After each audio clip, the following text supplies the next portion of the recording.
Business చేయాలి అంటే జనాలకి ఆ బిజినెస్ తాలూకా అవగాహన ఉండాలి. దాని పట్ల మనకి ఒక క్రేజ్ అనేది ఉండాలి అంటారు సార్. ఆ క్రేజ్ అంటే ఏంటి? రియల్ ఎస్టేట్లో కూడా ఆ క్రేజ్ ఉండాలంటారా? మీరు ఈ ప్రశ్న చాలా తయారై వచ్చినట్టున్నారు. ఇది ఆన్సర్ చేయడం చాలా కష్టం అమ్మా. బట్ ఫిర్ బి ట్రై చేస్తాను నాకున్న కొద్దిపాటి ఎక్స్పీరియన్స్లో. క్రేజ్ అంటే ఏంటంటే పిచ్చి తెలుగులో. ఏదైనా ఒక పని చేయాలని పిచ్చి తప్పని ఉంటే మాత్రం డెఫినెట్గా సక్సెస్ అవుతారు. పాగల్ అంటారు హిందీలో. ఫర్ ఎగ్జాంపుల్ ఒక ఎగ్జాంపుల్ చెప్తాను. ఒక స్కూల్లో ఒక పేరెంట్స్కి ఒక చైల్డ్ ఉంటారు, స్కూల్కి వెళ్తుంటారు 8th 9th క్లాస్లో. టీచర్ ఒక నోట్ రాసి పంపిస్తుంది, ఏంటంటే మీ అబ్బాయి సరిగ్గా చదవట్లేదు అని. సరే బయటకు తీసుకొస్తారు. బయటకు వచ్చిన తర్వాత ఆయన ప్రయోగాలు చేసి ఈరోజు పెద్ద సైంటిస్ట్ అయిపోయాడు. ఆయనే థామస్ అల్వా ఎడిసన్.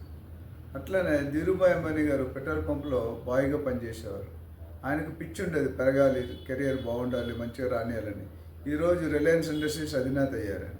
అట్లా మనం చాలా ఎగ్జాంపుల్స్ ఇచ్చుకుంటూ పోవచ్చు. మనం ఎప్పుడైనా ఒక పని చేయాలనుకుంటే హిస్టరీ చదవకూడదు, హిస్టరీ తిరగరాగాలి. మళ్ళీ you should be the reason for making the history. ఈ క్వాలిటీస్ వాళ్ళు డెఫినెట్గా లైఫ్లో సక్సెస్ఫుల్ అవుతారు. చదువుతో సంబంధం లేదు. ఆ తపన, పిచ్చి, క్రేజ్, పాగల్నెస్ ఉంటే మాత్రం ఎవరైనా ఏ ఫీల్డ్ అయినా రానిగలుగుతారు. సచిన్ తెండూల్కర్ ఈరోజు క్రికెట్ ఆడుతున్నాడు, ఆయనకు పిచ్చి. విరాట్ కోహ్లీ క్రికెట్ ఆడుతుంటే పిచ్చి. సానియా మిర్జా టెన్నిస్ ఆడుతుంటే పిచ్చి. ఆ పిచ్చి ఉన్న వాళ్ళు మాత్రం డెఫినెట్గా సక్సెస్ అవుతారు. అంటే క్రేజ్ సక్సెస్ఫుల్కి ఒక కారణం అంటారు. ఎస్. Thank you sir.